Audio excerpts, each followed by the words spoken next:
اسلامی سال کا پہلا دن ہے۔ محرم الحرام کی آج پہلی تاریخ، اور اللہ کا شکر ہے کہ یہ نیا سال جمعہ کے دن سے شروع ہو رہا ہے۔ اللہ تعالی اس نئے سال کو ہم سب کے لیے خیر و برکت والا سال بنائے۔ ویسے تو اے مومنوں، سال کی شروعات ہی سے مسلمانوں کو قربانی کا جذبہ سکھایا جاتا ہے۔ ذی الحجہ کے مہینے میں بہت بڑی قربانی، جس کو ذبح عظیم کہا ہے قرآن عظیم نے، سیدنا اسماعیل علیہ السلام کی قربانی کی یاد دلائی جاتی ہے۔ اور محرم آتے ہی شرق و غرب، شمال و جنوب، تمام تر مومنین کے درمیان ایک چرچا مشہور ہو جاتا ہے، وہ صبت رسول، لخت جگر بطول سیدہ فاطمۃ الزہرا کے آنکھوں کے نور سیدنا امام حسین اعظم رضی اللہ تعالی عنہ کی قربانی کے چرچے ہیں۔ اور میرے عزیزو، صدیاں بیت گئی سیدنا امام حسین کی قربانی کو لے کر، لیکن ذکر اب تک پرانا نہیں ہوا۔ ہر سال مسلمانوں کے درمیان یہ ذکر بڑے زور و شور سے آتا ہے، اور بڑے اہتمام کے ساتھ مومنین اس کا سننے کا اہتمام کرتے ہیں۔ میں ایک چیز آپ کو بتاؤں، کبھی کسی نے یہ نہیں کہا کہ ہر سال کربلا کی داستانیں کیوں سناتے ہیں۔ آدمی اگر ایک کہانی سنا ہو تو دوسری مرتبہ سننے کا اس کو دل نہیں کرتا، یا اگر بہت انٹرسٹڈ ہے تو دوسری مرتبہ سن لے گا، تیسری مرتبہ دل نہیں کرتا۔ لیکن مجھے بتاؤ، بچپن سے ہر سال آپ شوق سے سنتے ہیں یا نہیں امام حسین؟ اور کبھی مقرر سے یہ نہیں کہتے یا سنانے والے سے یہ نہیں کہتے کہ ہر سال یہی سنایا جا رہا ہے، بلکہ میں یہ کہتا ہوں، ہم اگر ہر سال کربلا کی داستانیں سناتے تو چلو مان لیا کہ کوئی مولوی صاحب لوگوں نے یہ شروع کر رکھا ہو، لیکن یہ کروڑوں کے عوام کیا پاگل ہے جو ہر سال سننا چاہتے ہیں؟ حقیقت میں بات یہ ہے، میں اس کو ایک فلسفے سے سمجھانا چاہتا ہوں۔ آپ کلمہ کون سا پڑھتے ہیں؟ لا الہ الا اللہ محمد رسول اللہ۔ آپ کے باپ کا کلمہ بھی یہی تھا، آپ کے دادا کا کلمہ بھی یہی تھا، پردادا کا بھی کلمہ یہی تھا، سالوں پہلے بھی جائیں تو صحابہ، تابعین، اولیاء کا کلمہ بھی یہی تھا۔ 14 صدیاں بیت گئی، ہر صدی میں یہی کلمہ، اور آج بھی ہم اس کلمے کو ایک ایک بار نہیں سینکڑوں مرتبہ پڑھتے ہیں، اپنے بچوں کو بھی یہی یاد دلاتے ہیں۔ لیکن کبھی یہ کیوں نہیں کہتے کہ یہ کلمہ بہت پرانا ہے، اسی کو کیوں پڑھا جاتا ہے؟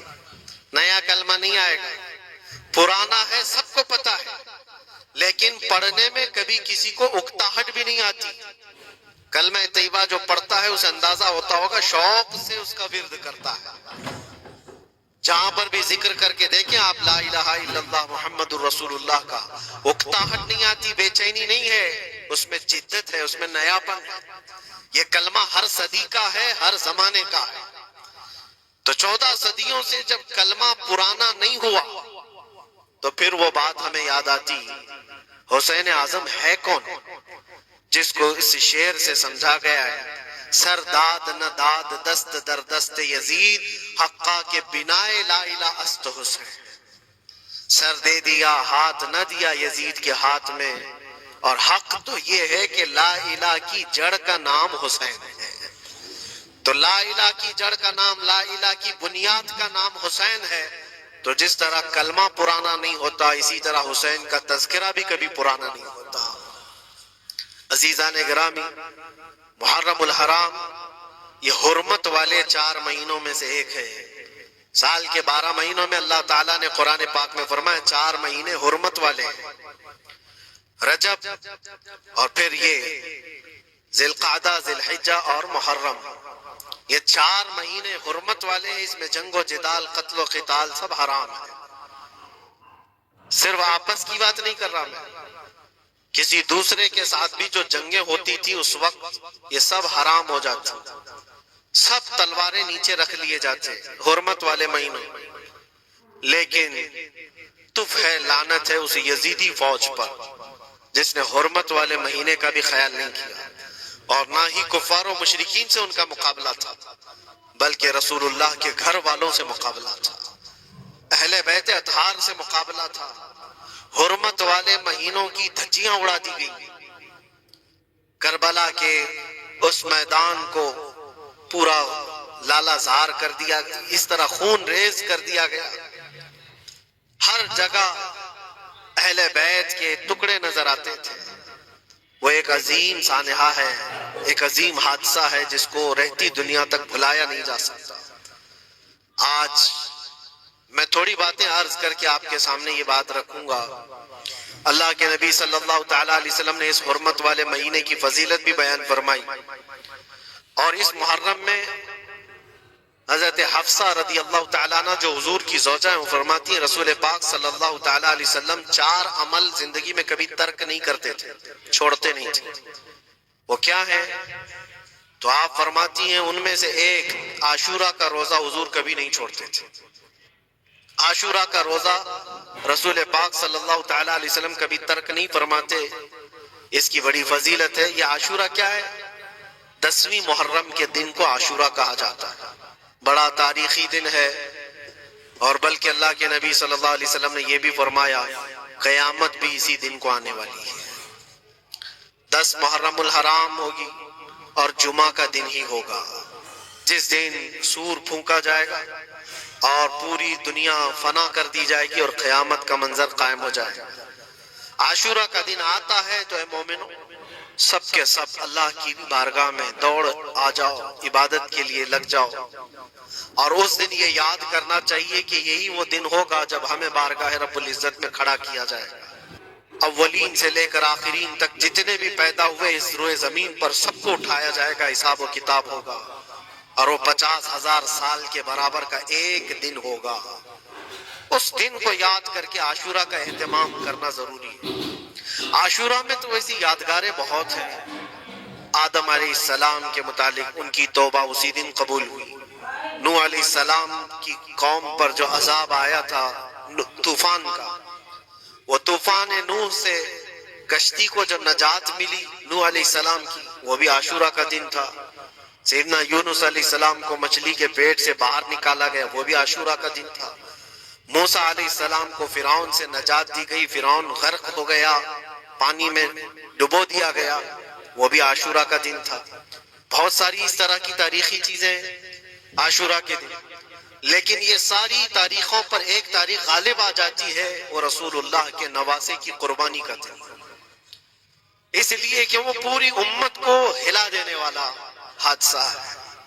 نبی آخر الزمان صلی اللہ تعالیٰ علیہ وسلم نے اپنے اس لخت جگر کو، اپنے اس نور نظر کو، جس کے لیے اپنے سجدے لمبے کر دیا کرتے تھے.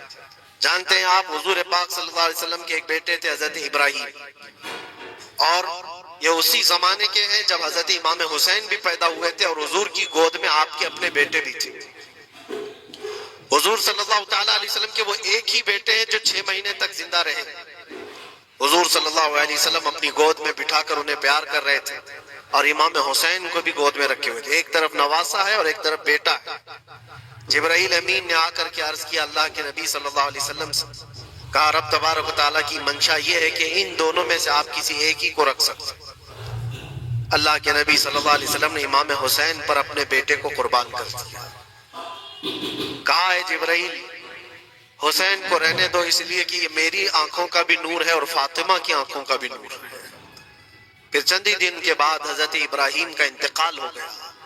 آپ اندازہ کریں جس حسین اعظم کے لیے رسول پاک صلی اللہ علیہ وسلم نے اپنے بیٹے کو قربان کیا، اور مدینے کی گلیوں میں جس کو اپنے کندھوں پر اٹھا کر سوار کرتے تھے، امام حسین حضور کے صلی اللہ تعالیٰ علیہ وسلم کے کندھوں پر سواری کیا کرتے تھے. دوش نبوت جن کی سواری ہو، اندازہ کر سکتا ہے کوئی؟ اس حسین اعظم کے چرچے مدینہ طیبہ میں بچپن میں ہی عام تھے. صحابہ اکرام رضوان اللہ تعالیٰ علیہ مجمعین دیکھتے تھے کبھی حضور صلی اللہ تعالیٰ علیہ وسلم مسجد نبوی تشریف لاتے تو یہ دونوں شہزادے حضور کے جبے پر لٹکے ہوئے آ جاتے تھے. کبھی حضور ممبر پر کھڑے ہیں تو ایک شہزادہ حضور کے ایک قدم کو پکڑا ہے, دوسرا دوسرے قدم کو پکڑا ہوا ہے. یہ تو ان کی پرورش تھی جو بچپنے کی تھی. صحابہ ان کی اس بچپنے پر رشک کیا کرتے تھے, اور صحابہ اکرام رضوان اللہ تعالیٰ علیہ مجمعین ادب حد درجے کا کرتے تھے. آپ کو میں بتاؤں, ادب تو ایسا تھا اہل بیت اطہار کا.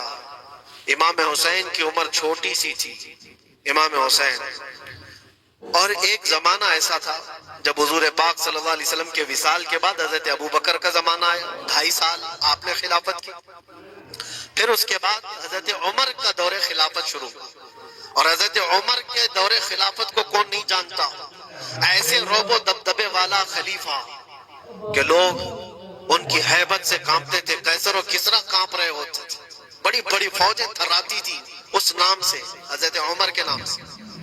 ان کے دور خلافت میں ایک بار ایسا ہوا تھا کہ حضرت عمر کے بیٹے ہیں عبداللہ, اور ان کا اور حضرت امام حسین کا بچپن میں کچھ جھگڑا ہو گیا.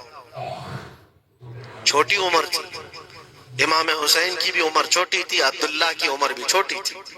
دونوں تکرار کرتے رہے, کچھ نہ کچھ بات چیت ہوئی ہوگی. تو حضرت حسین نے حضرت عبداللہ کو غصے میں یوں کہا, تو کیا مجھ سے بحث کرتا ہے, تیرا باپ تو میرے نانا کا غلام تھا. خلیفہ وقت ہیں وہ, اور ان کو اس طرح سے کہا تیرا باپ آج جو خلیفہ ہے وہ میرے نانا کا غلام تھا. حضرت عبداللہ کو یہ بات لگی, کہا میں یہ شکایت امیر المومنین سے کروں گا. وہ دوڑ کر کے آئے, خلیفہ وقت ہے جس کے سامنے کھڑے ہونے کے لیے اچھے اچھے کانپ جاتے تھے. بیٹے نے آ کر کے کہا حضرت عمر فاروق سے کہ ابا آج میری حسین سے تکرار ہوئی, اور جھگڑے میں انہوں نے مجھے یوں تانا مارا کہ تیرا باپ میرے نانا کا غلام تھا. حضرت عمر اتر آئے کرسی سے اور کہا کیا حسین نے ایسا کہا؟ کہا بالکل ایسا ہی کہا. تو حضرت عبداللہ کہتے ہیں ابا کا جلال دیکھ کر کے میں سمجھ گیا کہ حسین کو سزا ملے گی. کہا جاؤ حسین کو بلا لاؤ. حسین کو بلا لاؤ, انہوں نے یہ کہا ہے میں سننا چاہتا ہوں. حضرت عبداللہ دوڑے ہوئے گئے, چند اور لوگ بھی ساتھ میں آ گئے کہ حسین کی پیشی ہو گئی ہے خلیفہ وقت کے دربار میں. امیر المومنین عمر ابن خطاب نے طلب کیا ہے. حضرت حسین آئے, اور وہ شہزادے کے اندر جو روب و دبدبہ ہے, جلال ہے, جمال ہے, وہ بچپنے سے قائم ہے. رسول اللہ صلی اللہ علیہ وسلم کا لعاب پاک جس نے پیا, خلیفہ وقت کے سامنے آ کر کھڑے ہوئے. حضرت عمر نے پوچھا حسین میرے بیٹے کو کیا آپ نے ایسا کہا ہے کہ تیرا باپ میرے نانا کا غلام تھا؟ حضرت حسین نے کہا ہاں میں نے کہا ہے. ڈر کس بات کا, خوف کس بات کا, جو کہا ہے وہ کہہ رہا ہوں, ہاں میں نے کہا. حضرت عمر نے کہا کیسے کہے, بتاؤ کس طرح سے تم نے کہا تھا, بول کے بتاؤ. حضرت حسین نے کہا میں نے عبداللہ سے یہ کہا تیرا باپ میرے نانا کا غلام تھا. حضرت عمر نے کہا اور ایک بار بولو. حضرت حسین نے پھر کہا عبداللہ تیرا باپ میرے نانا کا غلام تھا. حضرت عمر نے کہا اور ایک بار بولو. 3 بار بولنے کے بعد ان کے دونوں بازو پکڑ کر کے گھٹنے زمین پر ٹیک دیا. حضرت امیر المومنین کہتے ہیں میری بخشش کے لیے تمہارے جملے ہی کافی ہو گئے. آپ نے جو مجھے سند دی ہے اے حسین, بس یہ جملہ کل قیامت کے دن بھی کہہ دینا جب میرا حساب ہو رہا ہو, تو اتنا کہہ دینا عبداللہ کا باپ عمر میرے نانا کا غلام تھا. اس لیے کہ رسول کریم صلی اللہ علیہ وسلم نے فرمایا ہے الحسن والحسین سیدہ شباب اہل الجنہ, حسن اور حسین جنتی جوانوں کے سردار ہیں. یہ جسے اجازت دے دیں وہ جنت میں چلا جائے گا, جسے یہ کہہ دیں وہ کہ یہ میرے نانا کا غلام ہے. مجھے بتاؤ میرے عزیزو, اس حسین اعظم کی بات میں کر رہا ہوں, وقت کا باروب خلیفہ امیر المومنین عمر ابن خطاب, جن کے سامنے گھٹنے ٹیک کر کے بیٹھے اور کہے یہ جملہ دوبارہ کہو, ان کا مقام کیا ہو سکتا ہے. حد درجے کا ادب صحابہ اکرام کے اندر تھا. اور ایک مرتبہ ایسا بھی ہوا تھا, حضرت عمر ممبر پر کھڑے تھے, حضرت امام حسین اپنے گھر سے دوڑتے ہوئے آئے. یہ وہ منظر تھا جب انہوں نے اپنے نانا کو ممبر پر خطبہ دیتے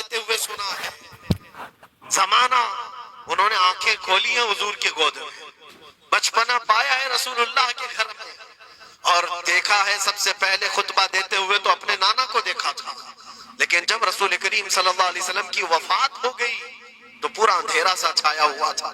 حضرت امام حسین، ان کے متعلق ہے کہ ایک بار حضرت عمر ممبر پر کھڑے تھے، وہ دوڑتے ہوئے آئے مسجد میں، حضرت حسین کو ایسا لگا کہ رسول اللہ خطبہ دے رہے ہیں، وہ یادیں کہاں سے جاتی جو رسول اللہ کو خطبہ دیتے ہوئے دیکھا تھا۔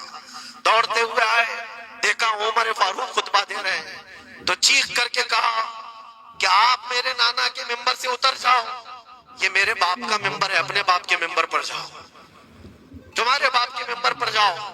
حضرت عمر اتر گئے، یہ نہیں کہ خطبہ قائم رکھا، فوراً اتر آئے اور شہزادے کو پکڑ کر کے رونے لگ گئے۔ سچ کہا ہے حسین، یہ ممبر تو تمہارے گھر کا ہی ہے، یہ ممبر تمہارے باپ کا ہے، تمہارے نانا کا ہے، اور انہوں نے یہ عزت بخشی ہے ہمیں کہ ہم اس ممبر پر کھڑے ہوتے ہیں، اگر آپ اجازت دیں تو میں خطبہ دوں، ورنہ میں یہیں بیٹھا رہوں۔ یہ مقام تھا امام حسین کا، بچپنے کی بات کر رہا ہوں۔ پھر انہوں نے کہا آپ خطبہ دیں، حضرت عمر خطبہ دینے لگے۔ عزیزان گرامی، رسول کریم صلی اللہ تعالیٰ علیہ وسلم کے اس عظیم خانوادے کی بات کر رہا ہوں۔ دنیا نے امام حسین کی داستان کربلا کی بہت سنائی، اور ہم بھی سناتے رہے اور سنتے بھی رہے۔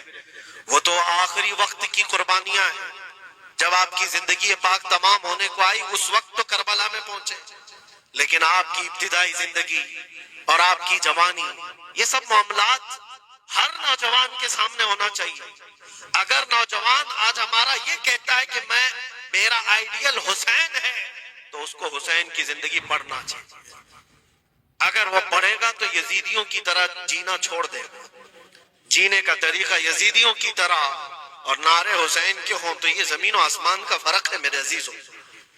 سیدنا امام حسین رضی اللہ تعالیٰ عنہ کے گھرانے کی بات میں آپ کو کہوں، ایک بار حضور پاک صلی اللہ تعالیٰ علیہ وسلم حضرت فاطمہ کے گھر تشریف لائے تھے۔ یہ کون سا وقت تھا میں آپ کو بتاؤں، بچے دونوں بیمار تھے، امام حسن اور امام حسین۔ تو حضرت فاطمہ نے منت کر لی تھی کہ اگر یہ بچے صحت یاب ہو جائیں تو 3 روزے رکھیں گے۔ حضرت علی نے بھی منت کر لی، تو اس کے بعد بچے صحت یاب ہو گئے تو روزے رکھے۔ حضرت علی رضی اللہ تعالیٰ داماد رسول، اسد اللہ الغالب، شیر خدا جن کو کہتے ہیں، فاتح خیبر شکن اور فاتح خیبر، سیدنا علی ابن ابی طالب رضی اللہ تعالیٰ عنہ ایک کھجوروں کے باغیچے میں کام کیا کرتے تھے، اور مزدوری میں صرف 2 درہم آپ کو ملتے تھے۔ وہ 2 درہم ایسے کہ اس سے مدینے میں اتنا آٹا ملتا تھا جس سے 5 روٹیاں بن سکتی تھی۔ یہ دن کی مزدوری تھی ان کی، دن بھر کام کر کے آتے، روزہ رکھ کر کے گئے تھے، کام کر کے 2 درہم مزدوری میں لے آئے، اور اس کے بعد آٹا خرید کر لائے اور کہا فاطمہ روٹیاں بنا لو۔ 5 لوگ تھے گھر میں، حضرت فاطمہ، حضرت علی اور آپ کی ایک کنیز فضہ، اور حضرت حسن اور حسین رضی اللہ تعالیٰ عنہ۔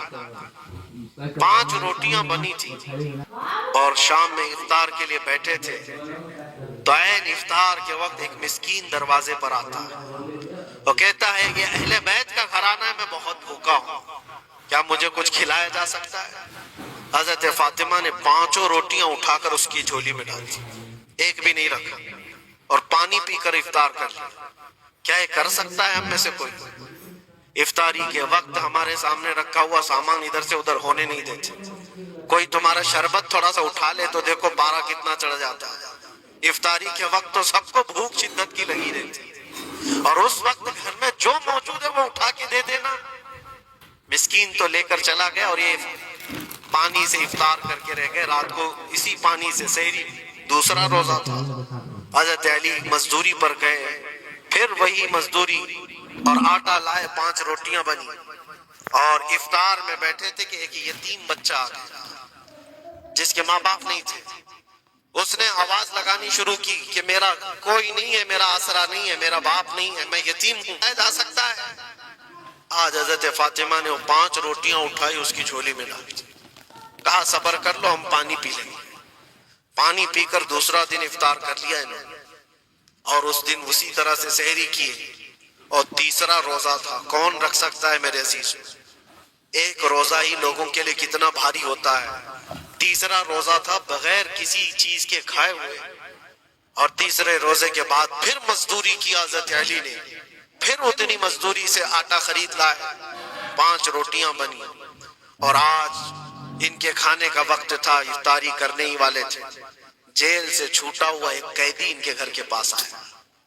قیدی تھا جو برسوں سے جیل کی سزا کاٹ رہا تھا، اچانک آیا اور کہا میں بہت بھوکا ہوں، میرے پاس کوئی اسباب نہیں، کھانے پینے کا کوئی سامان نہیں، اور میں نے اس گھرانے کی بڑی تعریف سنی ہے، یہ اہل بیت کا گھرانہ ہے، کیا مجھے کھلایا جا سکتا ہے؟ یقیناً وہ لجپال گھرانہ ہے، وہ سخی گھرانہ ہے۔ آج بھی 5 روٹیاں اٹھائی اور ڈال دی، اور حالت یہ ہو گئی تھی کہ سب کا پیٹ پیٹ سے لگ گیا تھا، اور آواز نہیں نکل رہی تھی کسی کی۔ تیسرا دن گزرا تھا، اور اس وقت سب حسنین کریمین طاق میں دبکے ہوئے اندر بیٹھے ہوئے تھے۔ حضرت علی جھکے ہوئے تھے، حضرت فاطمہ بھی وہ سجدے میں تھی۔ رسول کریم صلی اللہ تعالیٰ علیہ وسلم اس حالت میں اس گھرانے میں تشریف لاتے، اور آئے آواز دیا تو آواز کسی کی نکل نہیں رہی، سناٹا ہے گھر میں۔ دیکھا تو حسنین کریمین جسم پورا لاغر دکھ رہا ہے، دیوار سے دبکے ہوئے بیٹھے، حضرت فاطمہ الگ، حضرت علی الگ۔ یہ کیا منظر ہے؟ یہ اہل بیت وہ ہے جو فاقہ کرتے تھے لیکن شکایت کسی کے پاس کرتے نہیں تھے۔ یہ نہیں کہ ہمارے گھر میں کچھ نہیں ہے، کبھی نہیں کہا، اسی طرح بیٹھے رہے۔ اللہ کے نبی صلی اللہ علیہ وسلم پوچھ رہے تھے تمہیں کیا ہو گیا؟ اسی اسنا میں ان کا جواب آنے سے پہلے جبرائیل امین آیت لے کر کے آ گئے، آیت لے کر کے آ گئے۔ قرآن پاک کی آیت سورہ دہر میں آج بھی موجود ہے۔ اللہ تعالیٰ فرماتا ہے وَيُطْعِمُونَ الطَّعَامَ عَلَى حُبِّهِ مِسْكِينًا وَيَتِيمًا وَأَسِيرًا۔ اے رسول پاک، یہ وہ گھرانہ ہے جو اللہ کی محبت میں کبھی مسکین کو کھلاتا ہے، کبھی یتیم کو کھلاتا ہے، اور کبھی قیدیوں کو کھلاتا ہے۔ اور حضور کو حضرت جبرائیل نے بشارت دی، نہ وہ مسکین گھر پہ آیا تھا، نہ یتیم گھر پہ آیا تھا، نہ قیدی گھر پہ آیا تھا، وہ تو اللہ کا فرشتہ تھا جو اہل بیت کا امتحان لے رہا تھا۔ اور یہ اہل بیت کا گھرانہ امتحان میں مکمل کامیاب ہے، اور ان کے کھانے کے لیے اللہ تعالیٰ جنت سے خانے نعمت اتار رہا ہے۔ یہ وہ گھرانہ تھا۔ کیا اس صبر کو آپ دیکھ سکتے ہیں بچپن میں جہاں اتنا صبر سکھایا گیا ہو؟ بچوں نے یہ الجھ کر کے کہا ہو کہ ماں کیوں دے رہی ہو روٹیاں، ہمارے لیے بھی تو کچھ رکھو۔ یہ وہ آداب تھے، یہ وہ پرورش تھی جو کربلا کے میدان میں ان کو جبل استقامت بنایا ہوا تھا۔ ٹس سے مس نہیں ہوتے تھے، یہ اچانک آئی ہوئی پرورش نہیں تھی، اچانک ملی ہوئی تربیت نہیں تھی، ان کی گٹھی میں کھول کر کے پلائی گئی ہوئی تربیت تھی۔ حسنین کریمین کو یہ صبر و استقامت ان کی ماں اور ان کے باپ نے اس وقت سے دیا ہے جب ابھی وہ شعور کی آنکھیں کھول رہے تھے۔ عزیزان گرامی وقار، استقامت کس کو کہتے ہیں؟ یہی ایک جملہ، ایک لفظ یاد کر لو بس کافی ہے۔ آج میرا میسج اتنا ہی ہے، استقامت ہے، صرف اور صرف ظلم سہ کر کے مر جانا یہ کوئی کمال کی بات نہیں۔ ظالم کے سامنے ڈٹے رہنا اور حق بات کا اعلان کرنا، یہ استقامت ہے۔ اور یہ ساری کرامتوں سے بڑھ کر کے ہے، ساری کرامتیں۔ جو بھی ولی کرامت دکھاتا ہے وہ نبوت کا پرتو ہوتا ہے، معجزے کا پرتو ہوتا ہے۔ نبی معجزہ دکھاتے ہیں۔ معجزہ کیا ہے؟ ایسا کام جو عام انسان نہیں کر سکتا۔ جیسے حضرت موسیٰ علیہ السلام نے اپنے لکڑی کو زمین پر ڈالا تو وہ سانپ بن گیا، اژدھا بن گیا۔ حضرت عیسیٰ علیہ السلام مٹی کے پرندے کو پھونک مارتے تھے تو وہ اڑ جاتا، یہ معجزہ ہے۔ اور ولی سے جو کام صادر ہوتا ہے ایسا جو عام انسان نہیں کر سکتا، اس کو کیا کہتے ہیں؟ کرامت۔ ولی سے کرامت ثابت ہوتی ہے۔ بہت سارے اولیاء کرام سے کرامتیں صادر ہوئی۔ سرکار غوث پاک رضی اللہ تعالیٰ عنہ کی کرامتیں بہت، سرکار غریب نواز کی کرامت ہے، بہت سارے اولیاء کرام کی بہت سی کرامتیں۔ انہوں نے کبھی پانی پر اپنے مصلے بچھائے، کبھی ہواؤں میں چل کے دکھائے، یا پھر محیر العقول کام جو عام انسان کی سمجھ میں نہ آئے یہ سب کرامتیں دیکھ کر انسان حیرت میں آ جاتا ہے، ایسا کیسے؟ اور آج بھی سارے لوگ اسی چکر میں باباؤں کے پیچھے گھومتے رہتے ہیں کہ کوئی چمتکار دکھ جائے، چمتکار نظر آ جائے۔ چمتکار دیکھنے کے لیے انسان پاگل ہو جاتا ہے، اسی جو آپ کی زبان میں چمتکار،